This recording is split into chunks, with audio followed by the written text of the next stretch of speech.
This past weekend here, I was at Flash each day, literally Friday, Saturday, and Sunday, and it was a good time each day. But the thing I really want to highlight was on Sunday, right? A couple of interactions that took place then. And you'll see the through line in a second. But I guess I'll also start with the bottom line up front. It's about consistency in it's not even consistency. I guess it's a little bit of like authenticity that comes off in conversations with others, right? And I really want to highlight in this video because I feel like it can be something that's subtle. If you maybe haven't heard of it or unaware of it, it's not something that you may notice at all.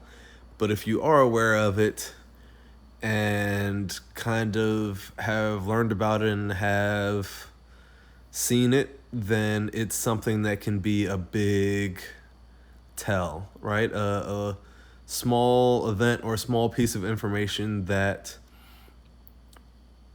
is revealing, right? And so the first interaction I'm going to talk about was a conversation I had with a woman who I met. And we were having just a nice, friendly conversation. And in the conversation, she shares that the other time she'd come to that venue, she'd found that she enjoyed the female DJs more than the male DJs. And that's fine. I'm not gonna even kind of go into a critique or endorsement or even a commentary of that, particular statement. But then what was kind of interesting to me, or like the real kicker or part that I want to talk about more, is that after that she kind of followed it up by saying, but I guess she shared that she'd enjoyed the female DJs more than the male DJs, that she felt like the female DJs had more kind of ups and downs in their sets, whereas the male DJs were kind of more of a kind of one track sort of flow. And then she followed that up by saying, but I guess you're probably more emotionally intelligent than other guys. And my response was like, well, I try. But the point there was like, that was what is sometimes called like a qualification. And, I don't even want to get into kind of the specifics of that, because that can be very nuanced, and, that word can mean different things to different people. But what it was, in my view, and the way I'm going to try and explain it here, was like an opinionated statement followed by a bit of a like calibration, but a calibration that was like not quite in line with the opinionated statement. So like what could have also been communicated could have been something like, when I've come here, I've found the female DJ sets more enjoyable than the sets from the male DJs.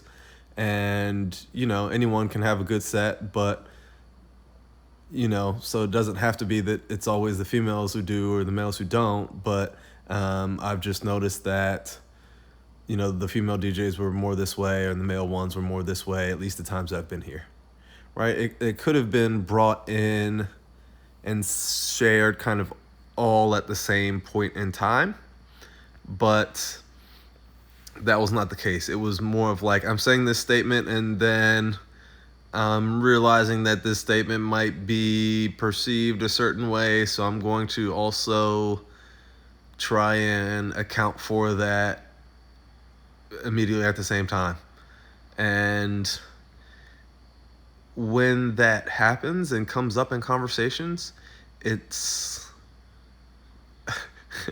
I'm gonna go ahead and say it in like the kind of like harsh, crass way that I feel like is not quite accurate, but like in my mind, it was like the inauthenticity meter went up. Like the BS meter started like bing, bing, bing, bing, like moving a little bit, rising a little bit, because it was a little bit of like this and then kind of pull back to that. And I feel like what it was a little bit of is like, hey, I'm sharing this strong opinion that others may like, and so I'm also going to pull back on that strong opinion, and that's fine. But if it's a strong opinion, share your opinion and don't be afraid to alienate others if they don't have the same opinion. And I don't want to like make a mountain out of a molehill in this particular situation, but I also feel like a similar but different thing happened a little bit later on. And you can judge for yourself how similar, how different. But talking with another woman, again, friendly conversation that went on for several minutes, and one of the things she shared was, I'm really into salsa dancing, but I haven't been able to find places that I really like. Um, and so I'd like to go more. And so in my mind, again, that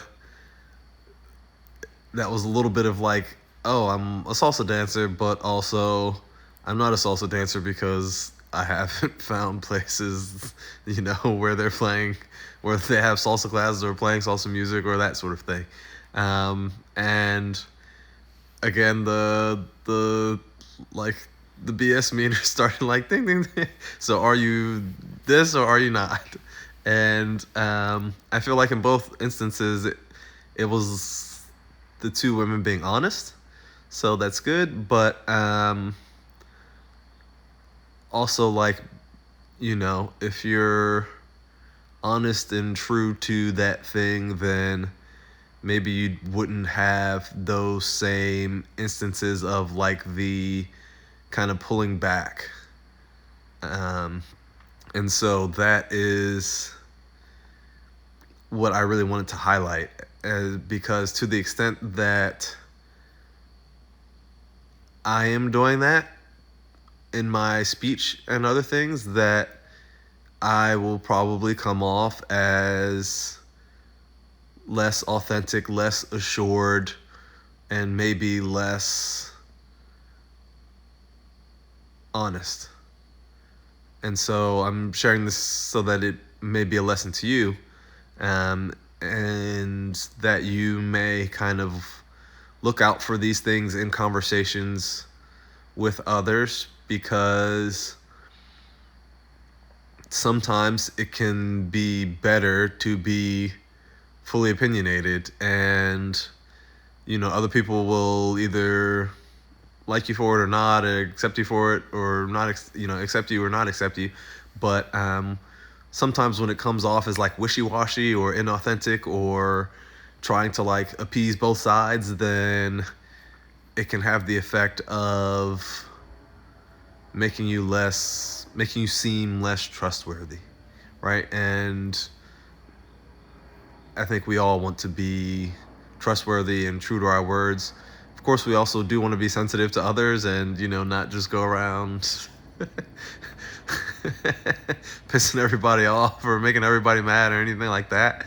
But, you know, if it's something that you're really about, like, say what you're about, and it is what it is. So that's the point of what I'm sharing here. I hope that it finds you well. I hope that it's insightful. And I wish you the very best. Take care.